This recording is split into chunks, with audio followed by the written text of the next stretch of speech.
Hello, I'm Max Rudin, President and Publisher of Library of America, and welcome to LOA Live. Library of America is a nonprofit organization dedicated to publishing authoritative new volumes of great American writers and to keeping the multivocal democratic spirit of our literary tradition a vital part of the culture. A special welcome to Library of America members and fellows who support our mission. In 2023, we're continuing Library of America's 40th anniversary celebrations with events like this one. Please check our website, loa.org, for updates. Tonight, for a very special edition of LOA Live, we welcome an extraordinary group of guests to celebrate Charles Portis, who's been called America's least known great writer. Part of the reason for that may be that Portis, who died in 2020, shunned publicity. He wasn't a recluse or a man of mystery. He just didn't care to talk about his work. Jay Jennings, whom you'll meet shortly, found among his papers a publisher's marketing questionnaire for his first book, the hilariously deadpan, picaresque road novel Norwood. First question, describe your novel in 200 words or less, to which Portis typed, "This book defies brief summary." That's true enough of all his novels, with their peripatetic plots and offbeat casts of American oddballs, misfits, and everybody's. On almost every page, some new situation or character who Portis nails with his sharp journalist's eye and an ear for American language that rivals Mark Twain's. Here's Ray Midge, the hapless protagonist of The Dog of the South, a guy who burns through transmission fluid the way a Hemingway hero does alcohol. When you run up against a policeman at a typewriter, Midge observes, you might as well get a Coke and relax. Then there's Tom Chaney, the drunken, thieving, murderous villain of True Grit. Everything happens to me, and now I've been shot by a child. A new volume in the Library of America, volume number 369 in the series, gathers Portis's 5 novels, his short stories, and journalism. It is edited by Jay Jennings, who joins us tonight. The LOA Portis edition is available for endowment through the Guardians of American Letters Fund to keep it permanently in print. For details, please visit loa.org/support or send us an email, and a link to the book for more information will be dropped in the chat shortly. Special thanks to our promotional partners for this program, the Alta Journal, the Association of Literary Scholars, Critics, and Writers, Oxford American, and Western Writers of America. Tonight, 8 friends and colleagues paid tribute to Charles Portis with a brief program of readings and appreciation. We'll hear, in order of appearance, from Roy Blount Jr., Paul Theroux, Mary Roach, Ed Park, Calvin Trillin, Roz Chast, Jay Jennings, and Ian Frazier. We invite you to share your questions, comments, stories, favorite Portis books, lines, or characters in the Q&A box.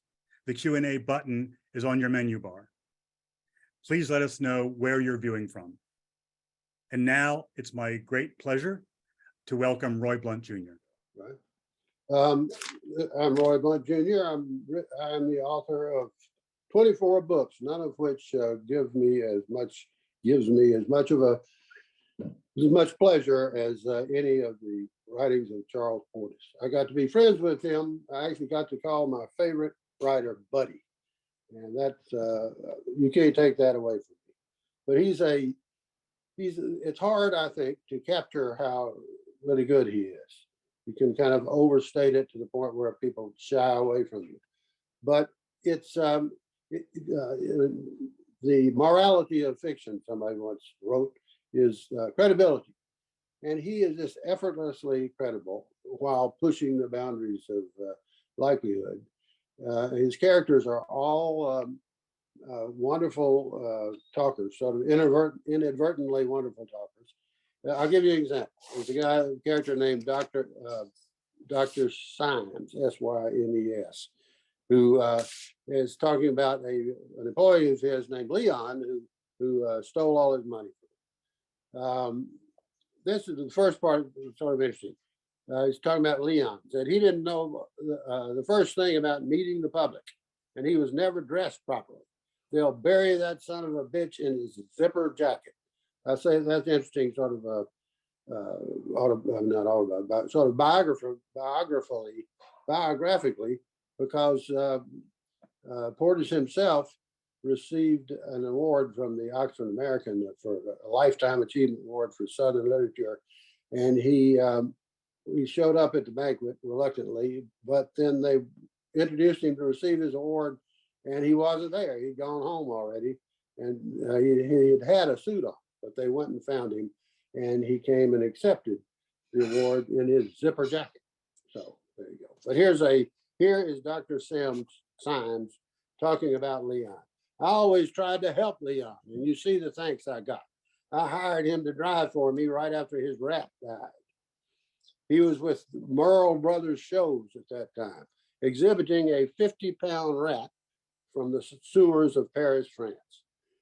Of course, it didn't really weigh 50 pounds, and it wasn't your true rat, and it wasn't from Paris, France either. It was some kind of animal from South America. Anyway, the thing died, and I hired Leon to drive for me. I was selling birthstone rings and vibrating jowl straps from door to door, and he would let me out at one end of the block and wait on me at the other end. He could handle that all right. That was just about his speed. I made a serious mistake when I promoted Leon to a higher level of responsibility. He's all these characters. The great thing about Portis's characters is that they all know other characters who are just as interesting, and they're all complaining. It's a very complaining bunch of people, complaining or arguing or hassling. Nobody ever makes beautiful, bright statements. I'll bet you that Portis never used the word hilarious in his life. On the internet, everything's hilarious if it's supposed to be funny.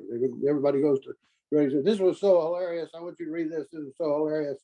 I almost fell out of my chair.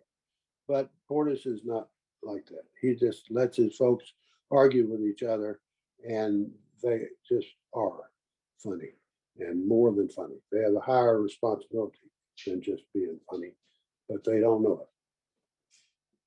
I'm Paul Theroux. I'm speaking from the North Shore of Oahu in Hawaii, where I live half the year. In 2014, I had a great pleasure of meeting Charles Portis, who is one of my heroes. So I wrote a book called Deep South. And here it is, Deep South. And the only writer I wanted to meet, there were many writers in the South, the only one I really wanted to meet was Charles, who's known as Buddy. When someone's called Buddy, you know he's a good guy. And Jay Jennings, who will be speaking to you shortly, introduced me to him. After I met him, and because his advice traveling in the South was, be careful. So he was later in his life, and he said, be careful. But I tried to think, I tried to make sense of it. I tried to understand him. I knew he was a Marine, he's a reader, he's a traveler, he's a wit, he's very humane.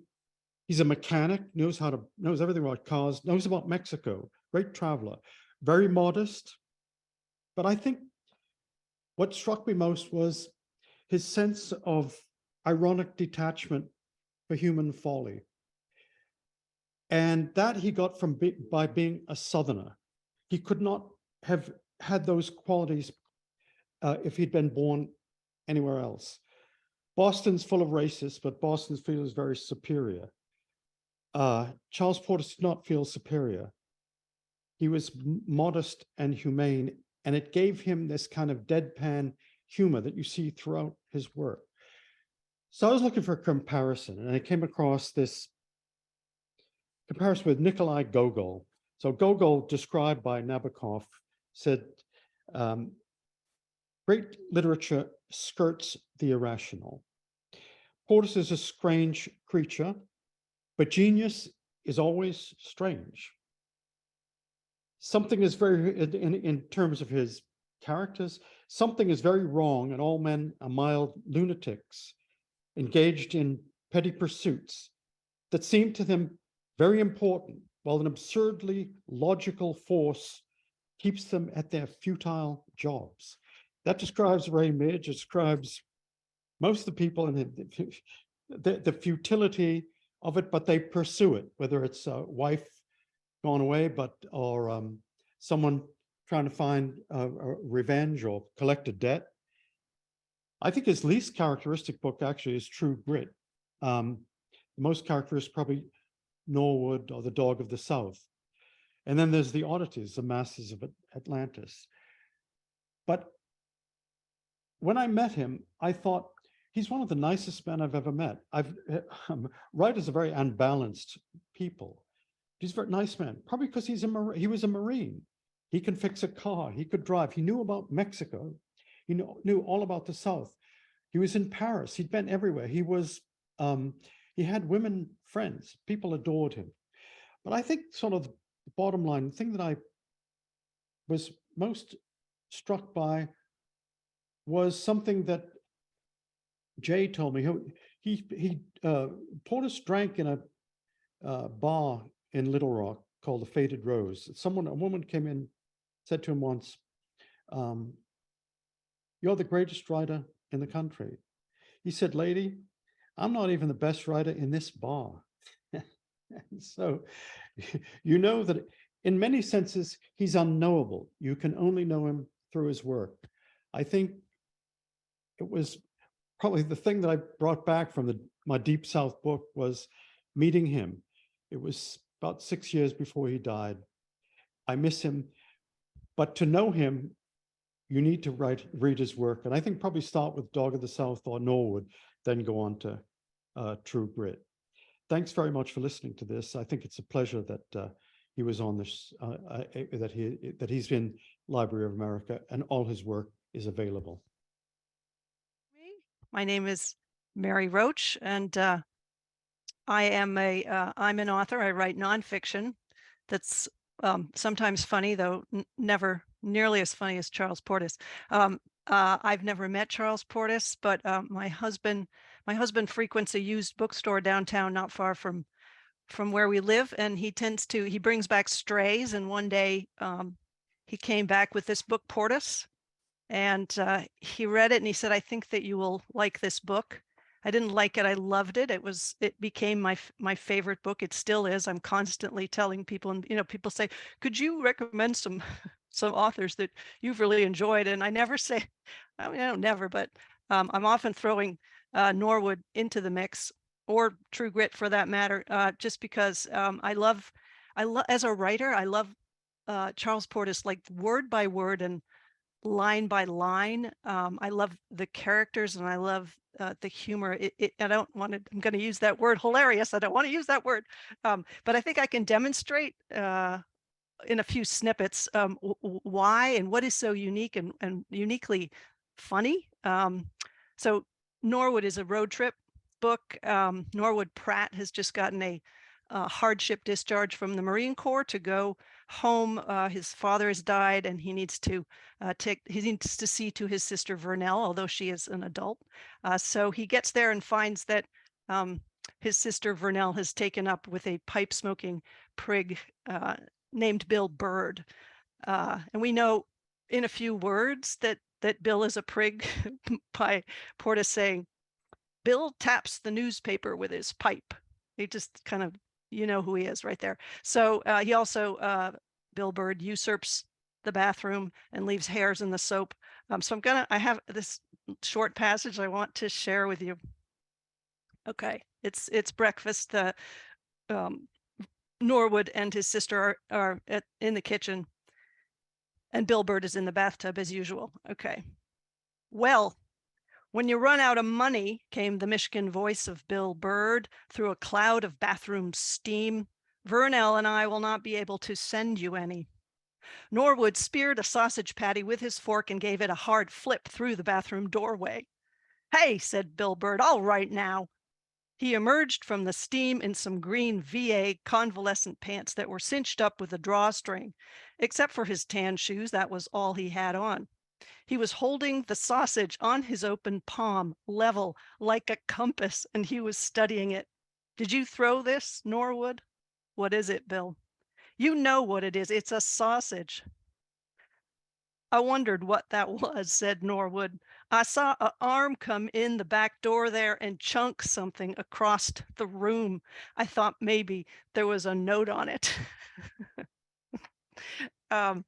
Anyway, so Norwood is disgusted with Bill and he takes off on the road and then, meets all manner of fabulously eccentric, wonderful individuals. The book is, as others have mentioned, it's kind of a fond tribute to the rural South. It kind of reminded me of the documentary Vernon, Florida by Earl Morris, but the difference is that Portis has such affection for his characters. There's never any disdain. The other thing I love is that the scenes in Norwood, they're farcical, but they're also just really believable. There's this moment. So Norwood hops a freight car at one point and it's full of flour sacks and he pushes one out the door and then gets off the train shortly thereafter.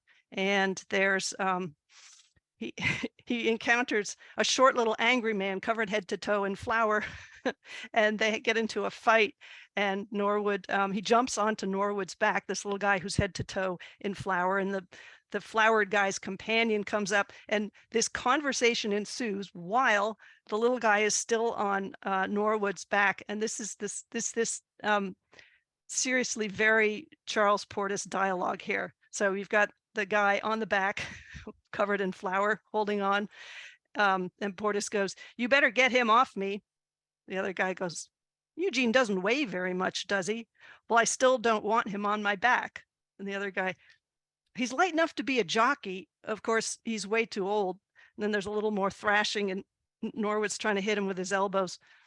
And Norwood goes, "How long does he generally hang on?" I just, the conversation, this casual conversation going on with this little angry man covered in flour on his back. It just, to me, is why I love Charles Portis. I don't know how much time I have here, but I thought I would. I also wanted to share a couple of similes because Charles Portis does the best, most funny, I'm not going to say hilarious, similes in the history of similes. Okay. At one point, Norwood, this is when he reaches New York and he's in someone's apartment and he's spreading meat paste on a bun. And this is Portis's line. And he's holding the knife in his hand upright, quote, like an overgrown nursery rhyme character with expectations of a pudding. Then he's in a bus station and he sees a bunch of Marines waiting around in limp khaki and ruined shoe shines. I love that. And Portis writes, "Fatigue and unhappiness were in their faces as of young men whose shorts are bunching up." I don't know how a mind comes up with these things. And I would have loved to meet Charles Portis. I would have loved to go for a drive with him anywhere. But I never did meet him, but I do have his books, and that is a tremendous gift. And I'm really honored that you invited me to join in this tribute. Hello, I'm Ed Park, and Charles Portis changed my life. Nearly 30 years ago, I was working as a copy editor at the Village Voice newspaper here in New York, my first job out of school. I wanted to be a writer. I wanted to write novels, but for the nonce, I was on typo duty, casting my gimlet eye over muckraking exposés and sex columns written by others. It was not a bad apprenticeship, but there were elements of despair. I felt stuck. I did have a lot of downtime, and I spent those hours reading other newspapers and magazines. I was particularly fond of a column called The Edgy Enthusiast by Ron Rosenbaum, which appeared in the weekly New York Observer. Ron used his column to rave about the things he loved, mostly books, and this is how I first heard about Charles Portis's book, The Dog of the South. I couldn't get it immediately, though. The book was out of print. I would haunt used bookstores, but it never showed up. Then one day, browsing a sorry-looking shelf of sale books at the Ottendorfer Library, I came across the hardcover of Dog with its board game design. It had been pretty well battered, and a gigantic ink stamp on the flyleaf proclaimed "withdrawn from circulation" and a price of 25 cents. This was the deal of the century. I would have bought it for $25. I was primed to like the book, but what I didn't foresee was how much I saw myself in Ray Midge, the book's somewhat clueless yet helplessly entertaining narrator. He was 26, my age, and worked, as a newspaper copy editor. Though Midge and his copy desk rival Dupree, through Midge and his copy desk rival Dupree, Portis immortalized my very specific profession. When I say the book changed my life, I don't just mean it was a terrific, very funny novel. I mean that it set in motion something inside me as a writer. For 5 years, I hadn't had much luck at all publishing my own writing, fiction or non.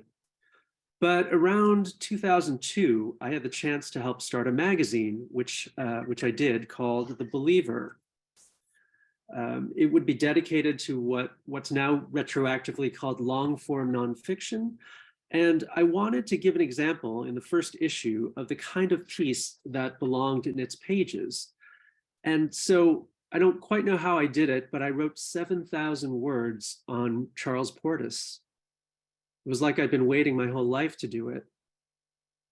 When the magazine took off, I was a little worried that folks at my place of employment would not take kindly to my involvement in another publication. But as it happened, the editor-in-chief, the late Don Forst, saw what I had written in The Believer, chuckled and said, "Great piece on Charlie Portis." As it happened, Don had known Portis when they overlapped at the New York Herald Tribune long ago. So my job was safe. And I actually think writing about an author that I loved had some part in changing my fortunes there at the newspaper and beyond. I'd like to read just maybe a single paragraph from near the start of The Dog of the South. It's maybe the exact moment when I sensed the book was written for me. Ray Midge's wife Norma has run off with Dupree, his erstwhile colleague at the newspaper copy desk. Norma was married to Dupree when I met her. She had golden down on her forearms and a little blue vein or artery that ran across her forehead and became distended and pulsed noticeably when she was upset or expressing some strong opinion. You hardly ever see the wives of people who work for newspapers, and I'm embarrassed to say I can't remember the occasion of our first meeting.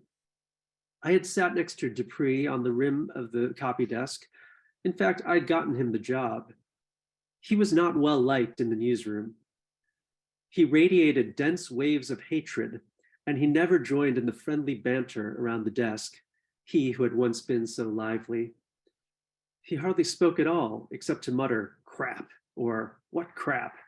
as he processed news matter, affecting a contempt for all events on earth and for the written accounts of those events.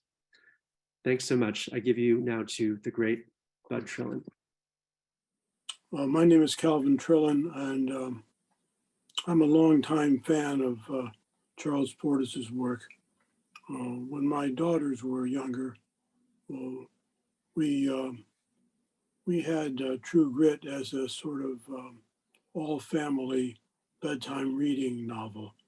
And the girls loved it, partly because it had this gutsy young woman, girl really, who didn't let the grown-up stand in her way, while she carried on her search, a search being a very strong element in Portis's writing.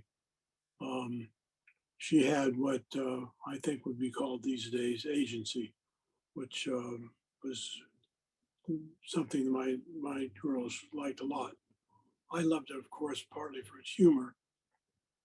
I hasten to say, since I'm from Missouri, and Missouri is the world capital of archy jokes, that this had nothing to do with them. In fact, it was the opposite sort of humor. It was based on the fact that Portis had such an unerring command of the vernacular that he could draw a laugh with just a name or a place.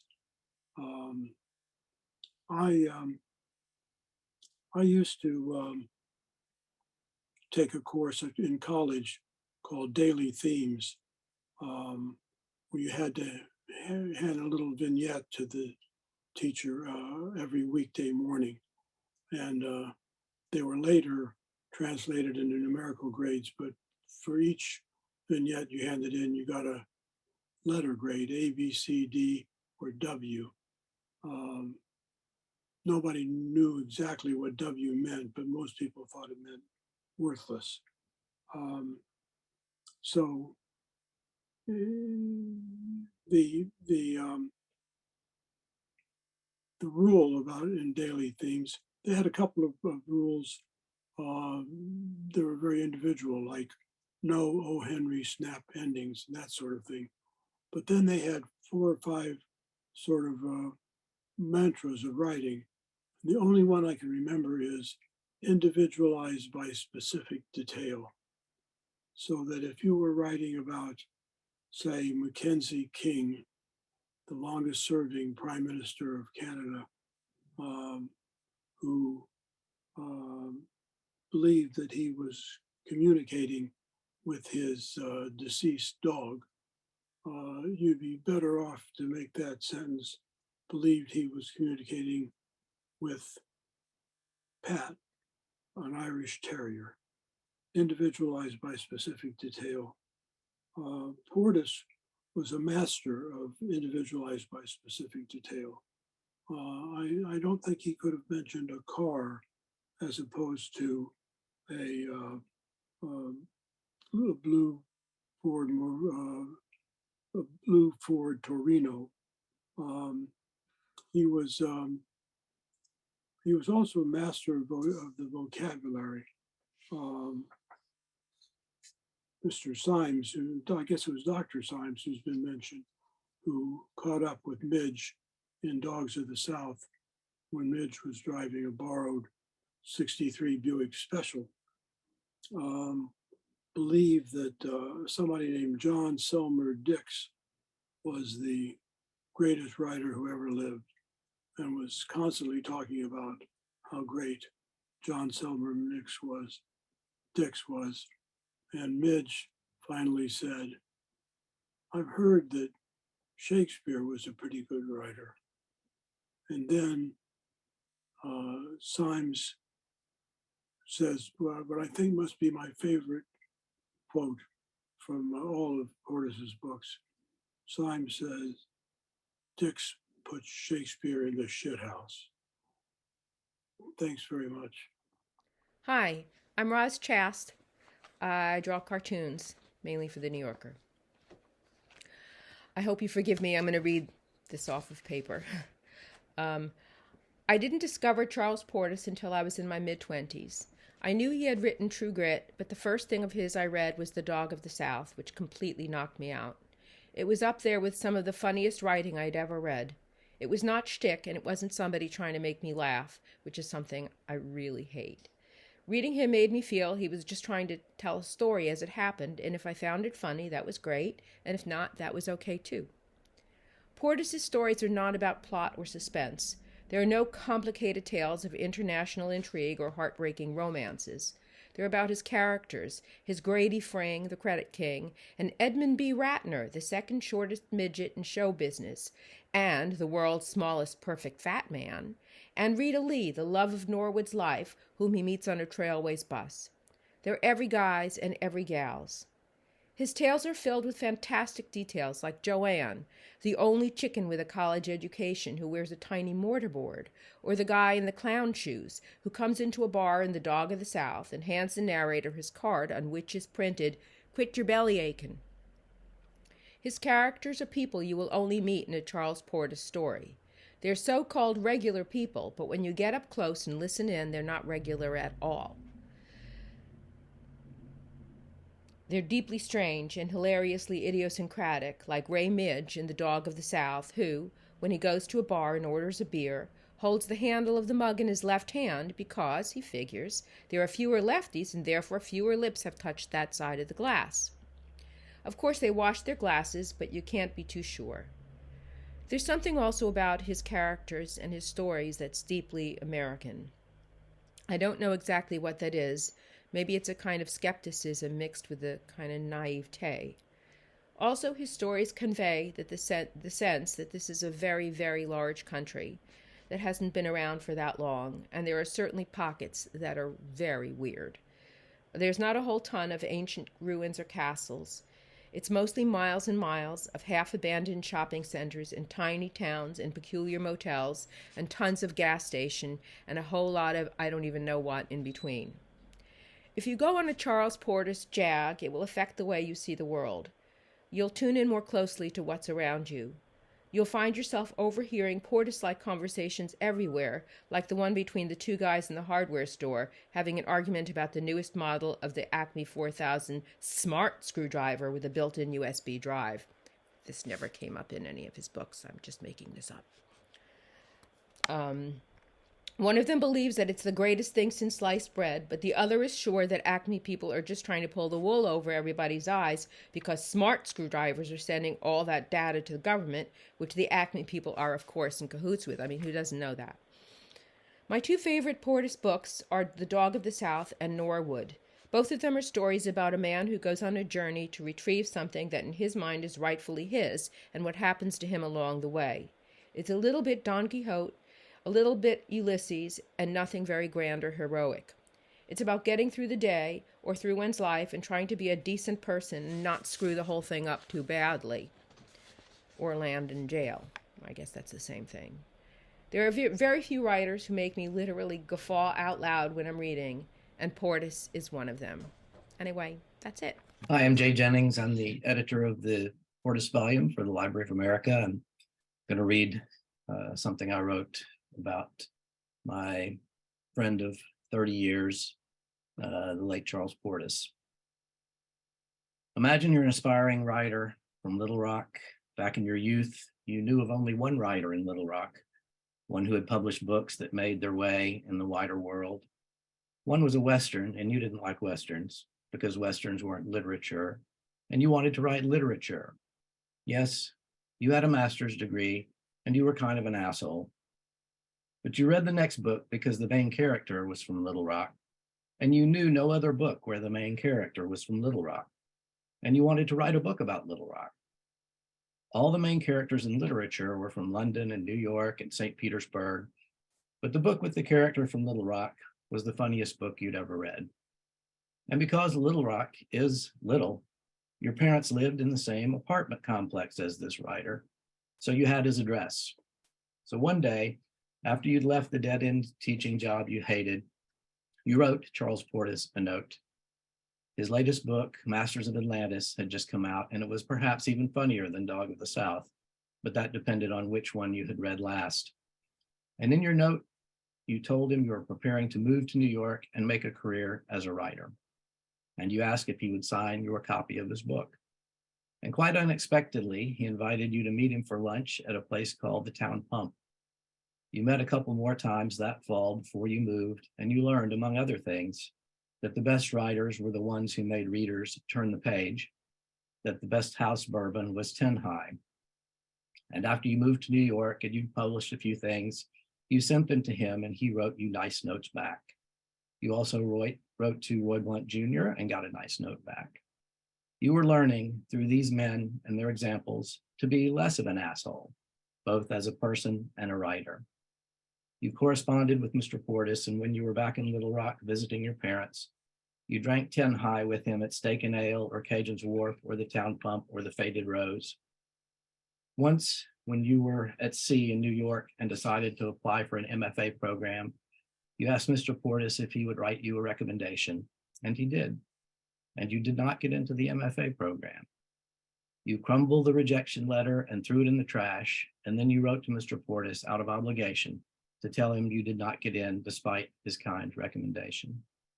Within a few days, you got a note back from him, a note worth much more than any diploma with MFA on it, and it has sustained you through all kinds of rejection. The letter said this: "Dear Jay, I am much surprised. It never occurred to me that they wouldn't accept you in the program. Makes you wonder about their selection procedures. Don't let it get you down. You're much better off on your own. Your job now is to show them what a big mistake they made. Good luck." And because you were a single young man in New York, you hadn't emptied your trash yet. And you dug the rejection letter out of the trash and smoothed it out and filed it away so you would know who to write to show them what a big mistake they made. Over the years in New York, there were many more encouraging letters suggesting hotels in Mexico, not flea bag places, where you might hole up and write, and strategies for getting out of a writing funk. Why not try some straight reporting for a change? Something with a deadline so you can't brood over it indefinitely. And when you moved back to Little Rock, there were many more whiskeys and beers at the Faded Rose and the Town Pump and Cajun's Wharf, but not at Steak and Ale, which is not there anymore. That site is now a car wash. Gone too are a number of the cohort you shared the corner of the bar with. And now Mr. Portis, Charlie, is gone too. As Matty Ross says, time just gets away from us. And when you did finally publish a book about Little Rock, which in many respects is not similar to Mr. Portis's work in the least, the reviewer for the Wall Street Journal began his review by quoting from a column that a young Charles Portis had written while holding down the Our Town Post at the Arkansas Gazette.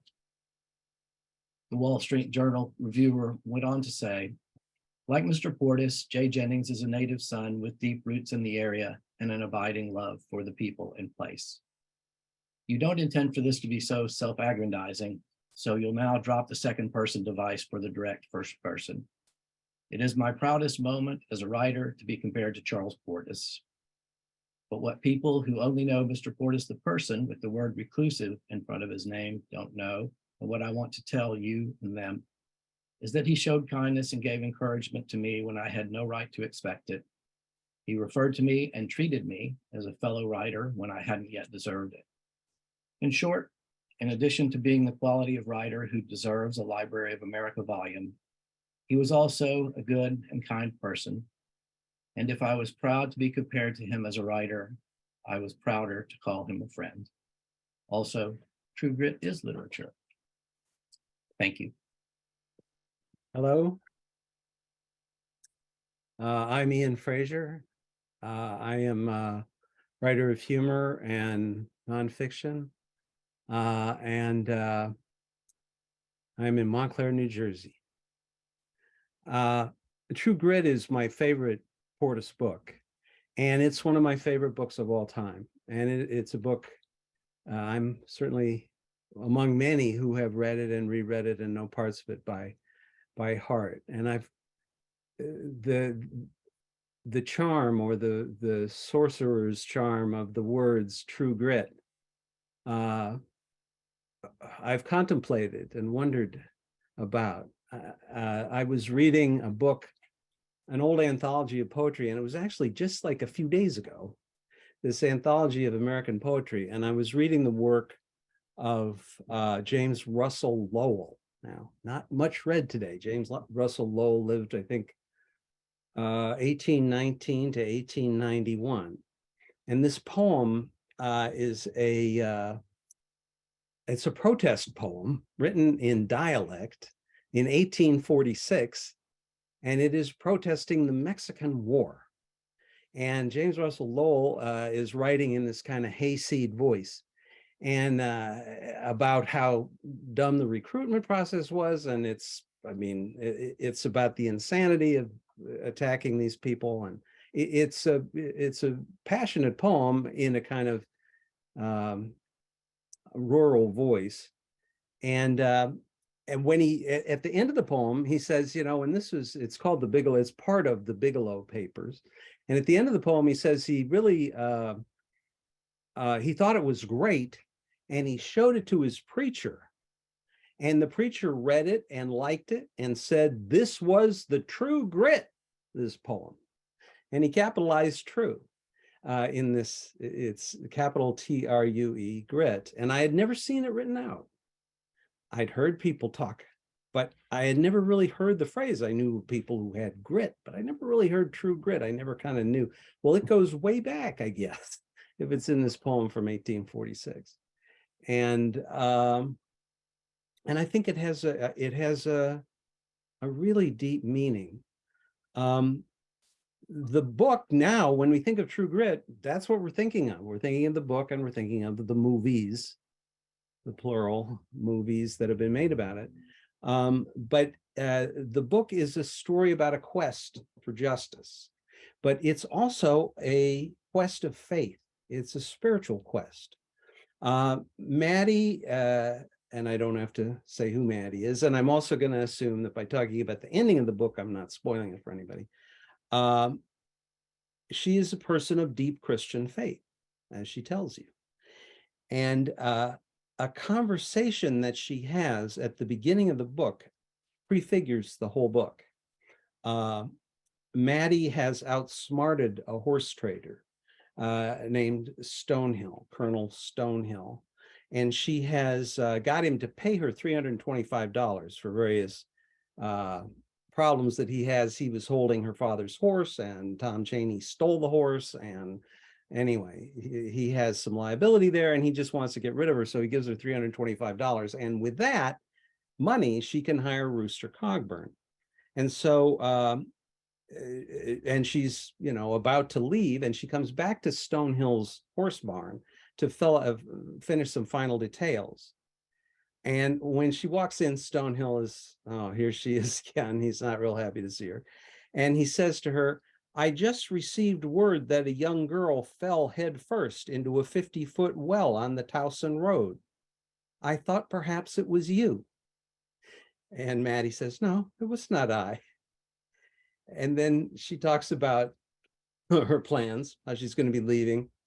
She's going for the Choctaw Nation, going up to the Choctaw Nation with Marshal Rooster Cogburn. And Colonel Stonehill says, Cogburn, how did you light upon that greasy vagabond? And this character actor in the John Wayne True Grit is Strother Martin, and he's one of the all-time greatest character actors in Western movies. He's in The Man Who Shot Liberty Valance, and he's in many movies, and he's excellent. And he does these lines to perfection. And so how did you light upon that greasy vagabond? And he tells her that Cogburn is a bad guy, and people say he robbed a bank, and people say he rode with Quantrill, and riding with Quantrill was a pretty grim thing. And LaBeef, the Texas Ranger, will later hold Cogburn to account. He'll say, you rode with Quantrill. So he tells Maddie that this guy is not that good. And she says, well, they say he has grit. And she says, you know, I'm going with him. And Stonehill says, it may prove to be a hard journey. And Maddie says, the good Christian does not flinch from difficulties. And Cogburn said, Stonehill replies, neither does he rashly court them. And as theology goes, that's, I think, right up there. You don't rashly court difficulties. Well, this is a brilliant catechism, and the rest of the story, most of the rest of the story will consist of Maddie rashly courting one difficulty after the next, until she does in fact fall down a hole in the earth and descend to the horrible underworld, as Stonehill has suggested at the beginning of this conversation. And at the point where she has done what one does in many spiritual quests, where you descend into hell and perdition and what next, God's grace rescues her in the unlikely person of this greasy vagabond, and with the help from LaBeef. Maddie is a Presbyterian and a strict Calvinist Presbyterian, not a Cumberland Presbyterian like her late father. She says the Cumberland Presbyterians are not sound on election. Now, election, capital E, is a complicated thing. It's the idea of predestination, that you are chosen by God for salvation from your beginning. And Maddie herself says, I confess it is a hard doctrine, running contrary to our earthly ideas of fair play. And that is for sure. The doctrine of election is hard to explain and easy to argue about. The arguments about it were at the center of countless schisms and fracturings of the 19th century Protestant church, especially on the frontier. Because if you disagreed with somebody about election, you went elsewhere and set up your own town. And the Methodists came in and made quite a lot of profit out of this by being very easy on the subject of election and saying grace is free to all and you can earn it. It's not, they were just more welcoming than the strict Calvinist Presbyterians. And this was what was occupying people's minds in the 19th century. Many, many people on the frontier and throughout America were thinking about these doctrinal differences and placing themselves among them at the place that they had chosen, in the way that people today are frantically trying to brand themselves, as I understand it, online. Like, who am I? Worrying about who the hell we are has always bothered citizens of the United States, people in the United States. And that he could write the funniest American novel with so many references to that subject is an amazing feat. The book is also a, by the way, biography of Rooster Cogburn. He tells his life story to Maddie as they're waiting for the guys to show up at the horse thief's lair. And when they do show up, actually before the horse thieves show up, the original horse thieves that are in there, when Rooster is smoking them out, he yells, "Who all is in there?" And the reply comes back, "A Methodist and a son of a bitch." And I love lists. I think that's the greatest American list you could find. I think it sums up frontier America as well as you could do it. A Methodist and a son of a bitch. What happens to Cogburn in his rather feckless biography, where, he does all these different things. He's a buffalo hunter. He's a cowboy. He's a failed restaurant owner. He does rob a bank, as he confesses. But the thing that he does when Maddie does fall into the hole, the way he rescues her and brings her back, in that moment, he is grace. He is enacting grace. And it's the greatest thing he does in his life. By a long shot. There's nothing that comes close. And Maddie not only buries him on her property, but digs him up in Memphis, I believe it is, and has him dug up and has him brought to near Dardanelle, to her farm, and buries him there and puts a stone on his grave. And I believe it says a resolute officer of Parker's court. And in return, kind of redeems him. We're probably going to leave it there. with thanks to these 8 writers and with their words of respect and affection for Portis and his writing kind of echoing. You've been listening to a celebration of Charles Portis. His novels, stories, and journalism are gathered in a new collection, volume number 369, the Library of America series, edited by Jay Jennings. I hope you'll join us for more online events from the Library of America. In June, we celebrate Gwendolyn Brooks's 106th birthday with poet Terrence Hayes and other special guests. And then in July, LOA Live caps its spring-summer season with a special tribute to Ray Bradbury, whose short stories joined the Library of America series this past fall. For details on these and other events, check our website, loa.org/events, where you'll find information about the Charles Portis, Gwendolyn Brooks, and Ray Bradbury volumes and links to purchase those and other editions of Great American Writing. You'll also find recordings of tonight's and previous LOA Live events. Thanks so much again, really, from all of us to Roy Blount Jr., Paul Theroux, Mary Roach, Ed Park, Calvin Trillin, Roz Chast, Jay Jennings, and Ian Frazier for a really wonderful hour. And have a wonderful evening, everyone.